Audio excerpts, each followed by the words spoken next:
말씀은 신약성경 마태복음 16장 15절에서 16절입니다. 다 같이 읽겠습니다. 이르시되 너희는 나를 누구라 하느냐? 시몬 베드로가 대답하여 이르되 주는 그리스도시요 살아계신 하나님의 아들이시니이다. 아멘. 오늘 말씀의 제목은 포스트 모더니즘과 신앙 고백.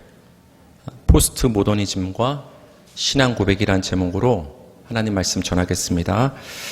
오늘부터 사도신경 강의를 시작합니다. 각 구절을 하나하나 살펴보기 전에 먼저 우리가 살펴봐야 될 것이 있는데 그것은 무엇이냐? 지금 우리가 살고 있는 이 시대가 어떤 시대인가를 우리는 알 필요가 있습니다.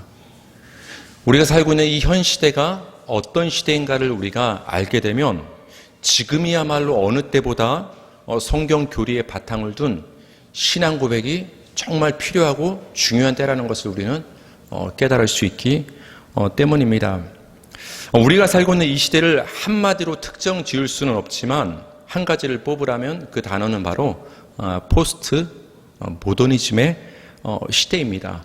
이 단어를 보게 되면 포스트란 말은 이후에 또는 반대에 이런 뜻이 있어요.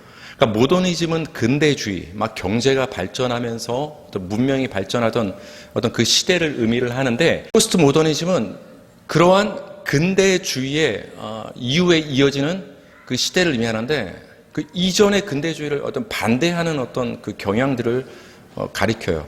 이전의 시대는 어떤 시대였냐면은 보편적인 가치, 누구나 받아들일 수 있는 객관적인 가치가 있었어요. 누구나 인정하는 가치가 있었단 말이에요. 누구나 거기에 순응하고 따랐다는 말이에요. 근데 이 포스트 모더니즘, 이 현대 시대는 어떤 시대냐면은 그거를 거부하는 거예요. 개인이 강조되고 개인의 그 생각과 주관적 가치를 추구하는 거예요. 한마디로 다양성을 강조하는 시대를 우리는 지금 살고 있다는 것입니다. 결혼을 일례로 들면 이전 시대는 우리가 결혼에 대한 생각이 어땠죠? 남녀가 만나서 결혼을 하고 가정을 꾸리고 아기를 낳는 것이 보편적 가치였어요. 저는 어렸을 때 우리 부모님 세대는 27이면 남자는 결혼을 하고 여자는 23이나 4이면 결혼을 하는 줄 알았어요. 그 나이가 되면. 근데 지금 와서 보니까 27, 23이 굉장히 어린 나이 아닙니까? 옛날에 그런 가치가 다 있었어요. 남녀가 만나서 결혼을 하고 가정을 꾸리면 자연스럽게 출산을 하고 이렇게 양육을 한다. 그런데 지금은 어떻습니까? 남녀가 만나더라도 결혼을 할 수도 있고 안 할 수도 있는 거예요. 또한 결혼을 하더라도 아기를 낳을 수도 있고 반드시 낳을 필요가 없는 시대를 우리는 살고 있습니다. 한 발 더 나아가서 결혼이라는 것을 꼭 남자와 여자끼리 할 필요가 없는 시대에 이제 다다른 거예요. 여성끼리 때로는 남성끼리의 결혼도 이제는 어떤 주장을 하고 인정을 하는 그 시대를 우리는 살고 있는 것입니다. 또 애를 낳고 싶으면은 굳이 결혼하지 않고서도 어떤 그 남성의 정자를 기증받아서 애를 낳는 시대에 살고 있는 거예요. 우리가 전통적으로 가지고 있던 어떤 가치관, 누구나 그래야 된다고 생각했던 믿어왔던 그 가치들이 이제는 거부되고 어떤 개인의 생각이, 다양성이 중시되는 그런 지금의 시대를 우리 기독교인들은 살고 있다라는 것입니다. 여기 사진을 한번 보면 제가 예전에도 한번 보여준 적이 있는데요. 스웨덴에 있는 어떤 그 공용 화장실에서 이런 마크를 사용한다고 하죠.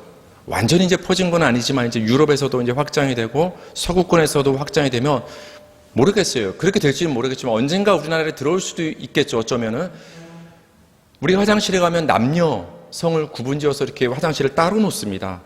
근데 이것을 묶어서 한 표시판에 같이 놓습니다. 그러니까 남녀가 같이 들어갈 수 있는 거예요. 왜 남녀를 굳이 구별을 하냐? 같이 존중받게 한 장소에 이렇게 들어갈 수 있다라는 거예요. 장애인도 한 공간에. 그런데 보니까 치마를 입은 그 표시가 여성의 표시인데 한쪽은 반쪽은 치마이고 반쪽은 치마가 아닌 또 이렇게 표시가 있지 않습니까? 성소수자. 여러 가지 다양한 성소수자가 있죠. 그러니까 남녀 구별을 전통적으로 우리가 믿어오던 남녀를 구분하지 말자. 그러면 성소수자들은 거기서 소외감을 느끼고 상처를 받을 수 있다. 그들도 우리는 받아들여야 된다.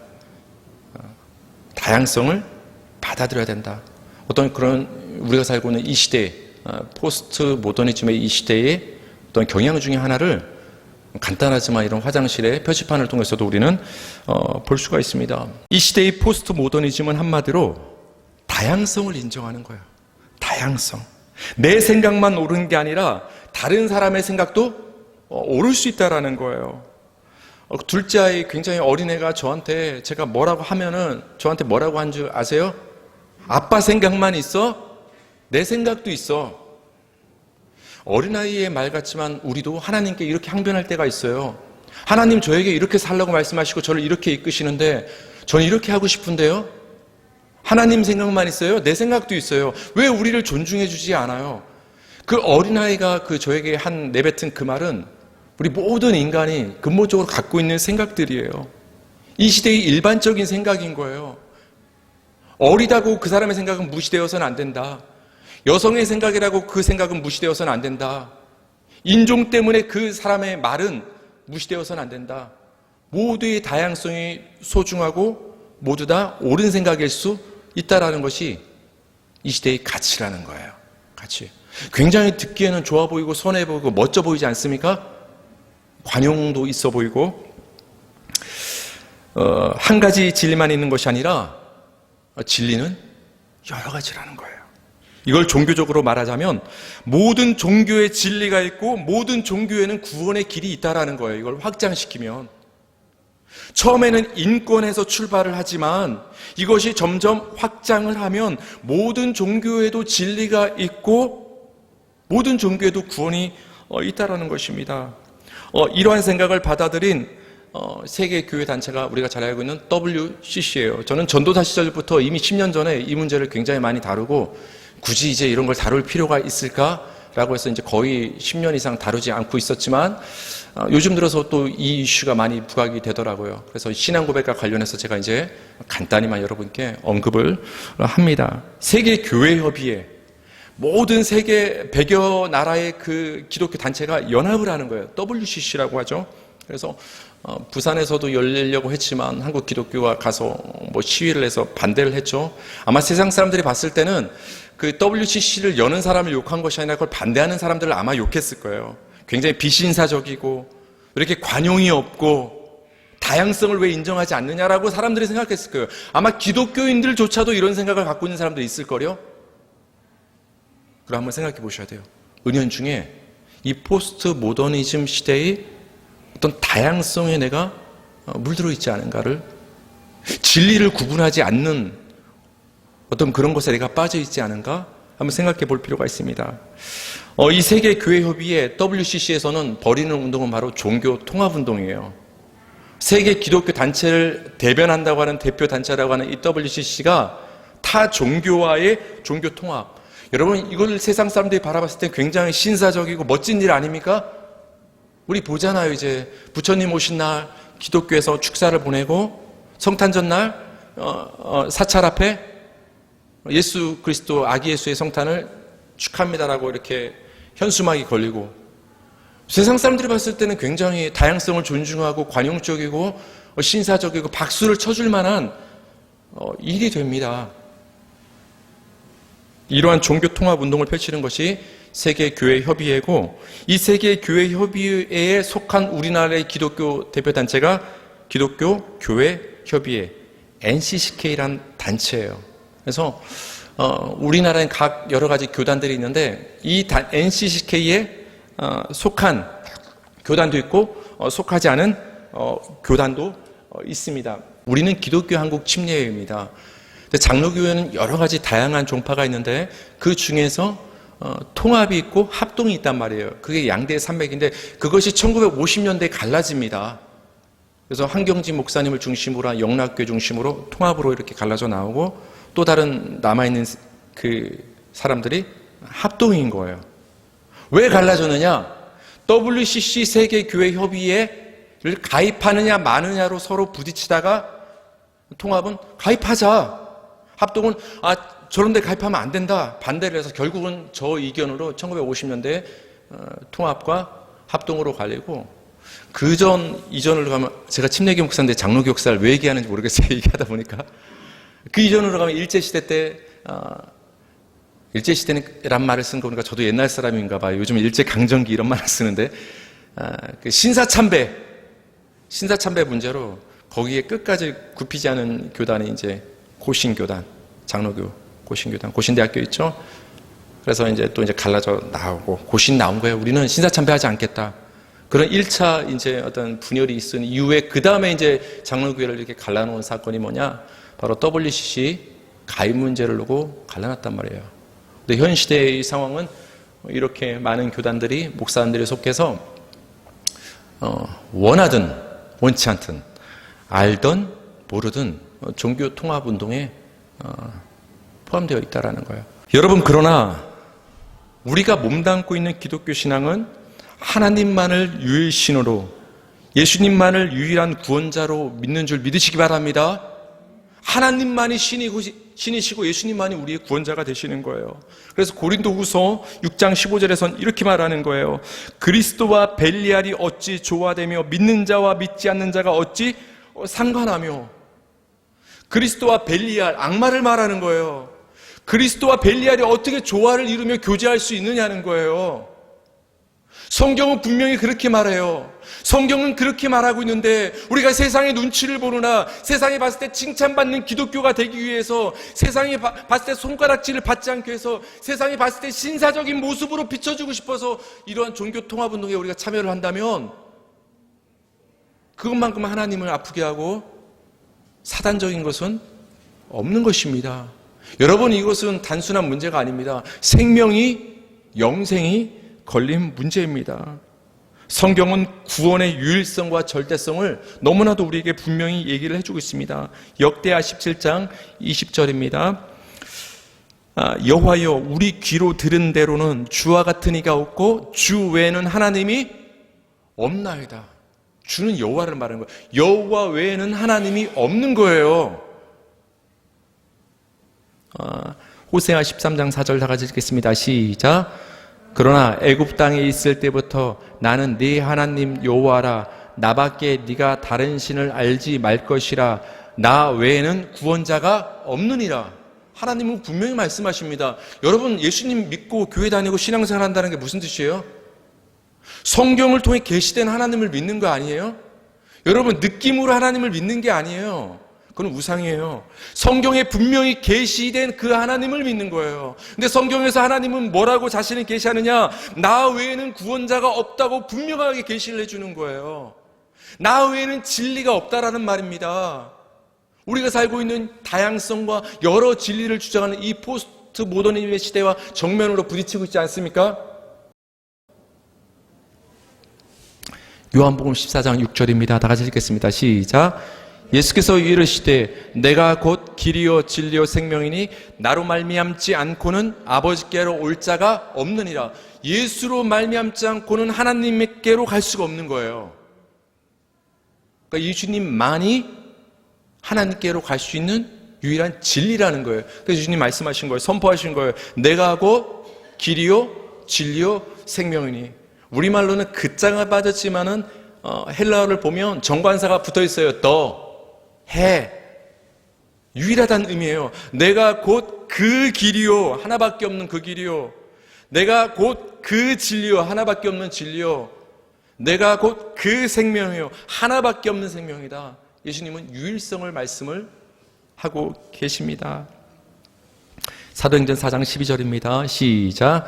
다른 이로서는 구원을 받을 수 없나니 천하 사람 중에 구원을 받을 만한 다른 이름을 우리에게 주신 일이 없음이라 하였더라. 이런 다른 이름으로는 구원을 받을 수 없습니다. 예수 이름만이 우리에게 구원을 주시는 줄 믿으시기 바랍니다. 그런데 우리가 살고 있는 이 시대는 한 가지만을 진리로 인정하지 않는 시대라는 거예요. 종교적으로도 모든 종교는 구원이 있다고 말하는 종교 통합의 시대를 우리는 살고 있다라는 거예요. 이런 시대에 우리가 예수님만이 유일한 길이시고 진리시고 생명이시고 하나님만이 유일한 신이시고 구원자임을 말하는 기독교는 시대에 뒤처지는 것 같고 조화를 이루지 못하고 어울리지 않는 것처럼 보여집니다. 그런 생각을 기독교인마저 갖고 있으니까 움츠려드는 거예요. 움츠려드는 거예요. 그래서 많은 사람들이 이렇게 얘기를 합니다. 오늘날 교회가 쇠퇴하고 기독교인들이 줄어드는 이유는 기독교가 너무 배타적이고 너무 자기들만 진리와 구원이 있다고 너무 자기들만 주장을 해. 그러니까 사람들이 등을 돌리는 거야. 표면적으로는 맞는 얘기예요. 이렇게 말하는 기독교보다 다 포용하는 대로 사람들이 가지 않습니까? 신사적으로 보이는 대로 사람들이 가지 않습니까? 다른 종교를 품는 그런 곳으로 사람들이 가지 않습니까?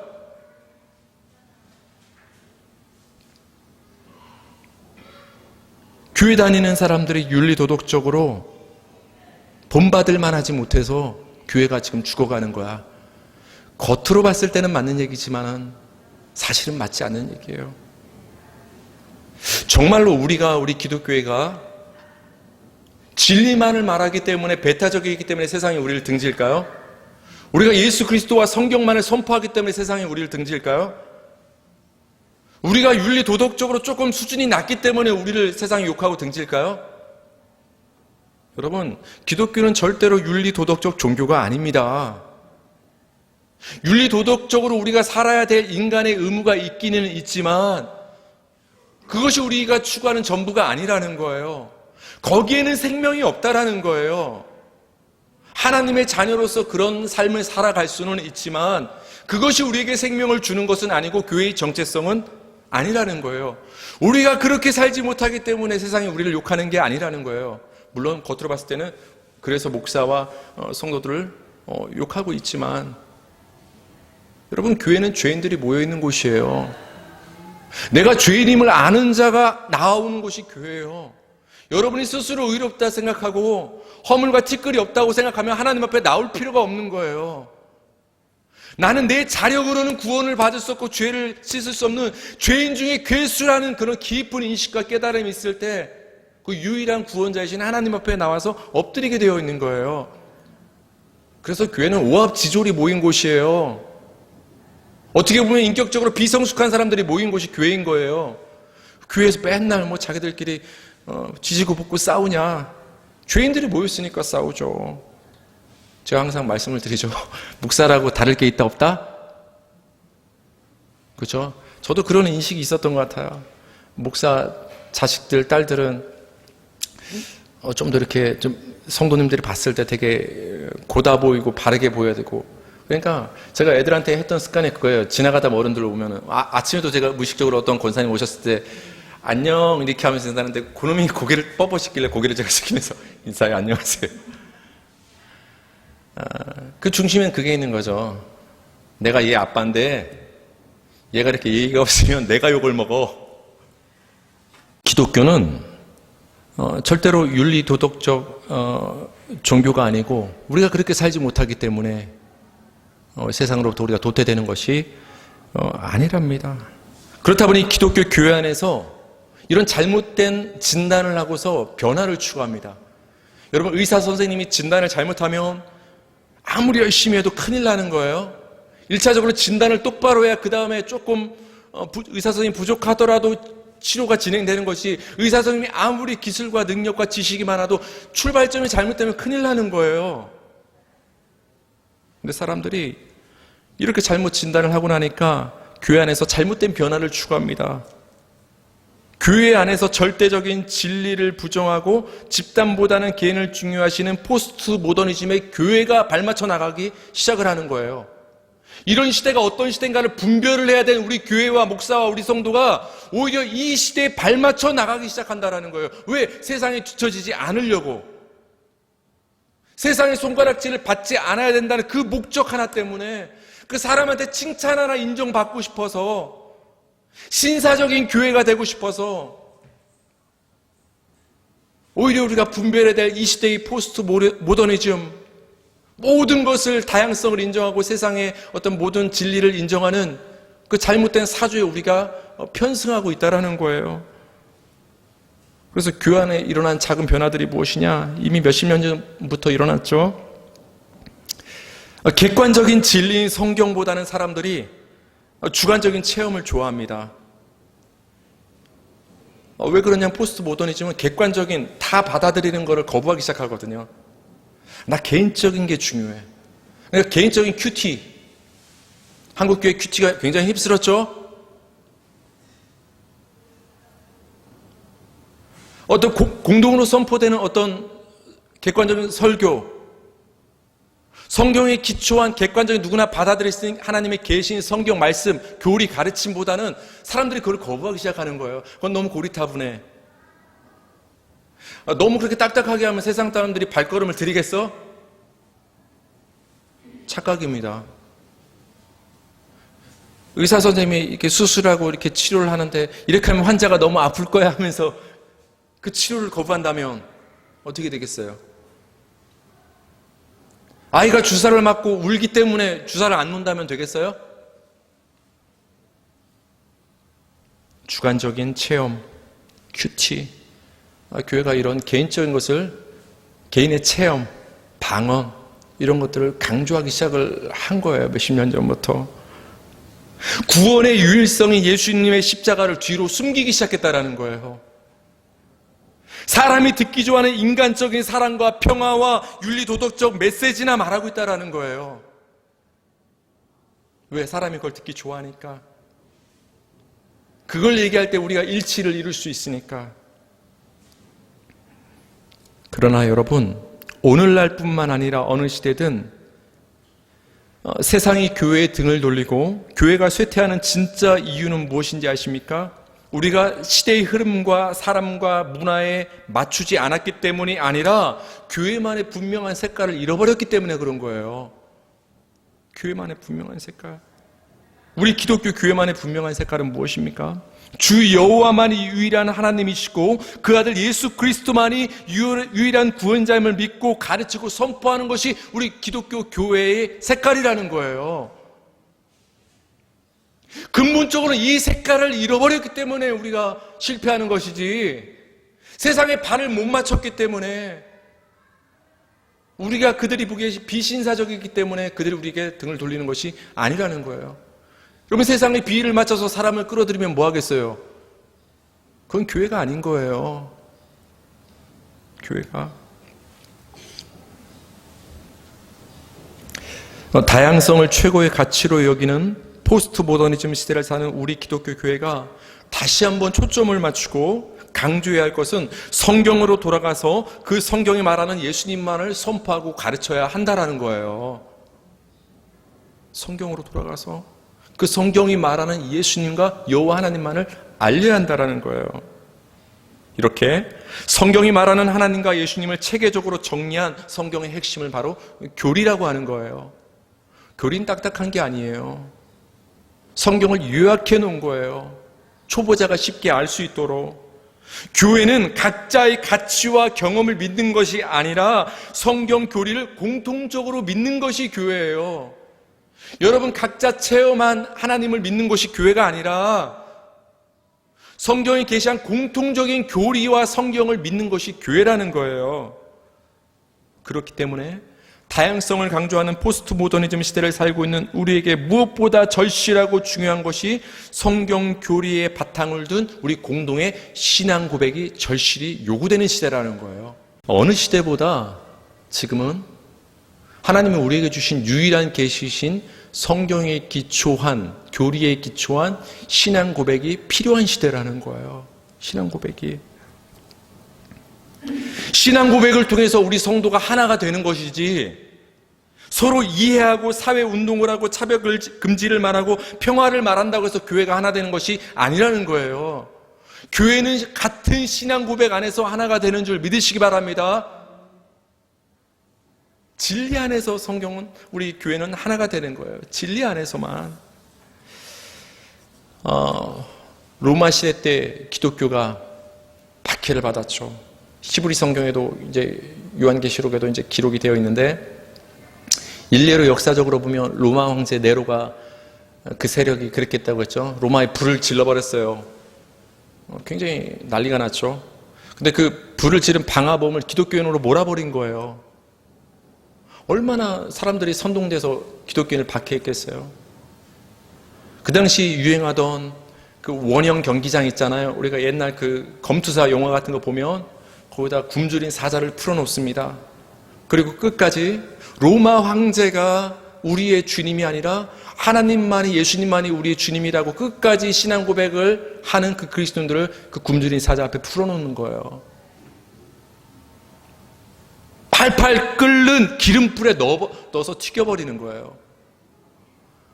그래도 그들은 끝까지 그리스도만이 우리의 구원자임을 고백하다 순교해 간 거예요. 우리나라에도 각각 순교지가 있죠.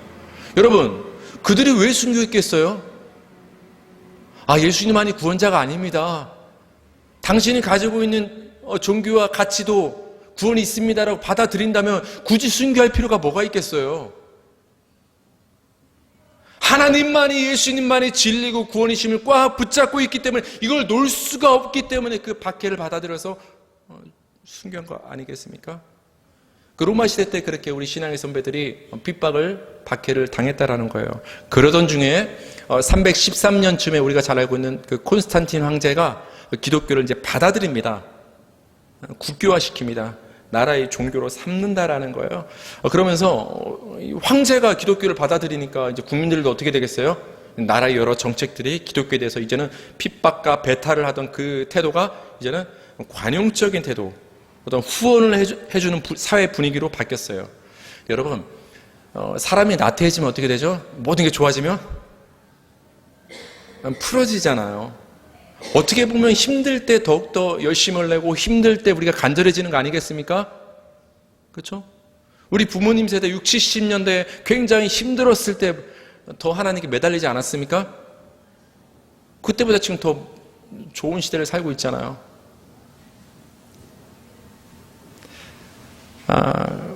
기독교를 국교로 인정을 해주고 나니까 기독교인들이 이제 나태해지는 거예요. 순수성을 잃어버리는 거예요. 그래서 당시의 시대 흐름에 맞춰서 사람들을 기쁘게 하는 기독교로 변질이 되는 거예요. 그러니까 오늘날이나 그 시대나 마찬가지인 거예요. 이런 분위기 속에서 많은 이단들이 나타납니다. 그 이단 중에 하나가 바로 이제 아리안주의라는 이단인데, 그 아리안주의라는 이단은 뭐냐? 예수님의 신성을 부인하는 거예요. 예수님은 그저 인간이지 하나님이 아니다라는 거예요. 여러분, 예수님도 하나님이심을 믿으시기 바랍니다. 우린 삼위일체 하나님을 믿는 거예요. 그래서 종교 회의를 열었어요. 니케아 교회 회의를 열어가지고 이 예수님을 부인하는 이단의 문제를 다뤘어요. 그래서 그걸 이단으로 정죄를 하고, 그 이단에 맞서기 위해서 우리 성도들의 믿음을 지키기 위해서 성경 교리를 바탕으로 한 공동의 신앙 고백서를 작성을 했습니다. 교회가 모여서.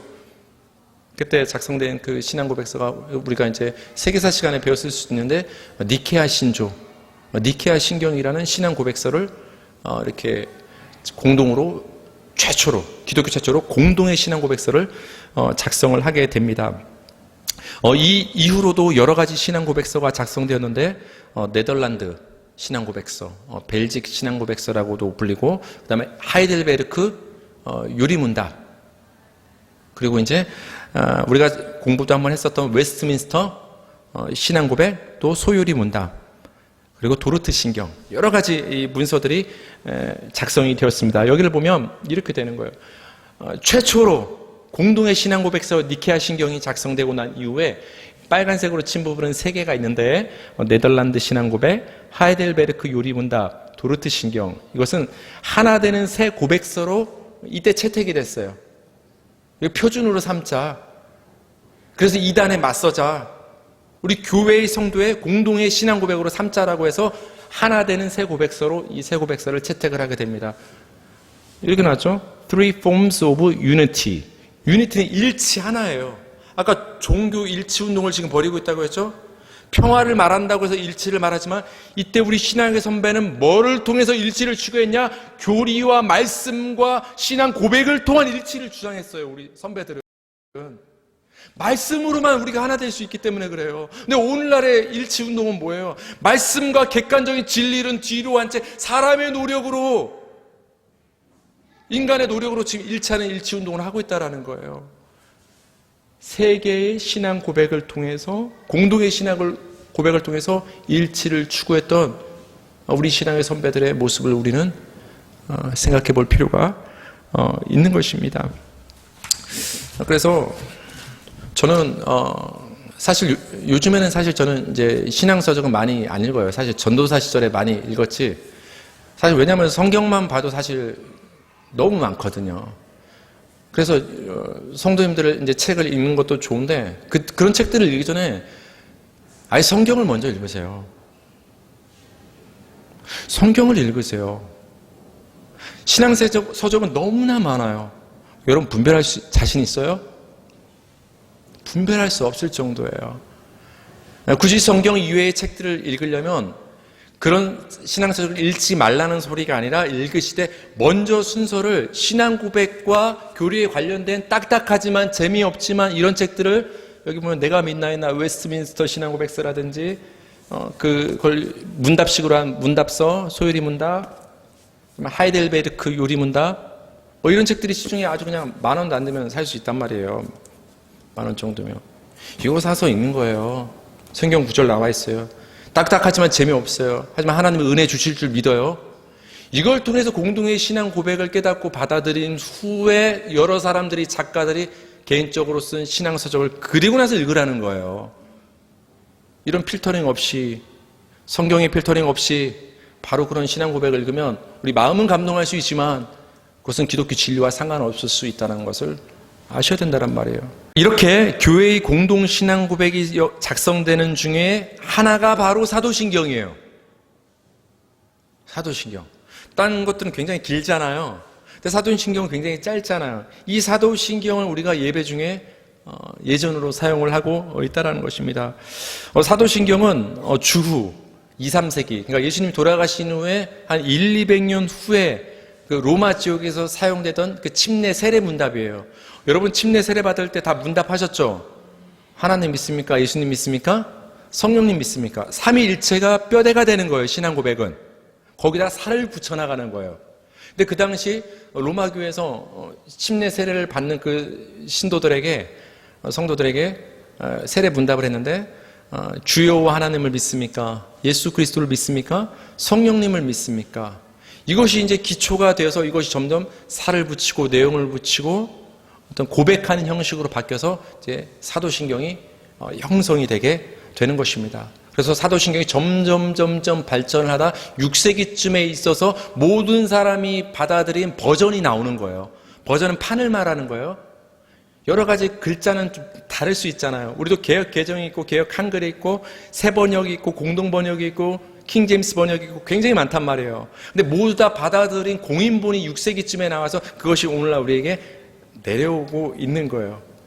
물론 한글로 번역할 때 조금 더 이제 또 다양하게 달라질 수 있는데, 그래서 각 버전마다 사도신경을 보게 되면 예수님께서 죽으신 후에 장사는 되신 후에 음부, 지옥에 내려가셨다라는 표현이 있는 사도신경이 있고 그것이 빠진 사도신경도 있습니다. 현재 우리는 그것이 빠진 것을 이제 일반적으로 이제 사용을 하고 있죠.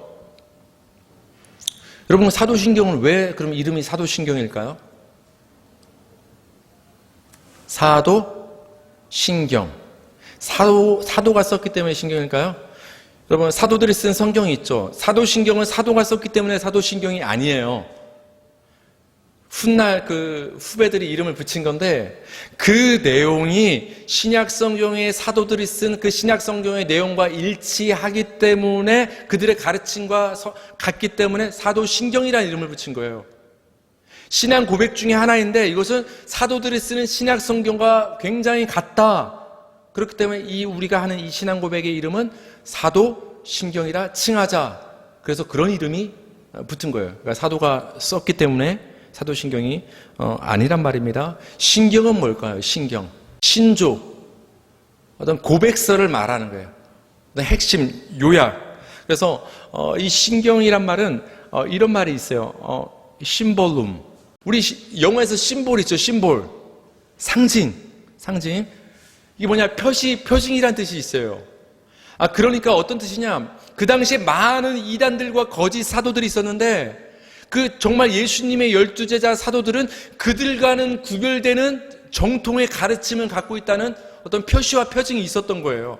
사도들만이 사도되게 하는 그 표시가 있었다는 거예요. 그것은 무엇입니까? 예수 십자가의 복음이라는 것을 딱 갖고 있었다라는 거예요. 근데 그 복음에 비춰서, 표징에 비춰서 보니까 저 아리안주의는 예수님을 부인하는 거야. 그러니까 저 이단, 잘못된 가르침. 뭔가를 구분해낼 수 있는 표시와 표징을 사도들이 갖고 있었다라는 거예요. 그 표징이란 단어에서 나온 것이 바로 신경이란 말이에요. 그걸 오늘날 우리에게 적용한다면 이 사도신경은 우리 공동의 신앙 고백이 되는데, 이것은 이단과 우리를 구별하고 진리와 비진리를 구별하는 그런 표징이 우리에게 될 수가 있다라는 것입니다. 이것이 사도신경이에요. 여러분, 결론을 맺겠습니다. 우리가 살고 있는 이 시대는 다양성을 존중하는 시대입니다. 그런데요, 다양성이라는 이름으로 진리가 무시되고 교회 안에서조차 진리가 흐릿해져가는 지금의 포스트 모더니즘 시대야말로 성경의 바탕을 둔 신앙 고백이 절실한 시대임을 깨달으셔야 되는 거예요. 황제 숭배가 판을 치는 빌립보 가이사랴 지방에서 예수님이 제자들에게 이렇게 그 한복판에서 황제만이 주라고 사람들이, 백성들이 고백하는 그 시대에 예수님이 제자들에게 묻습니다. 너희는 나를 누구라 하느냐? 그때 시몬 베드로가 하나님의 감동을 받아서 예수님께 이렇게 고백합니다. 이 고백이 저와 여러분의 고백이 되길 바랍니다. 마태복음 16장 16절에 보니까 시몬 베드로가 대답하여 이르되 주는 그리스도시요 살아계신 하나님의 아들이시니이다. 로마 황제만이 주와 신으로 인정받던 그 황제의 시대 때, 그 황제의 도시였던 빌립보 가이사랴, 황제의 이름이 붙어서 세워진 그 도시의 한복판에서 베드로는 예수만이 우리의 주요, 우리의 하나님이라는 고백을 했다라는 거예요. 신앙 고백을. 이 베드로의 자세와 신앙 고백이 저와 여러분의 신앙 고백이 되기를 바랍니다.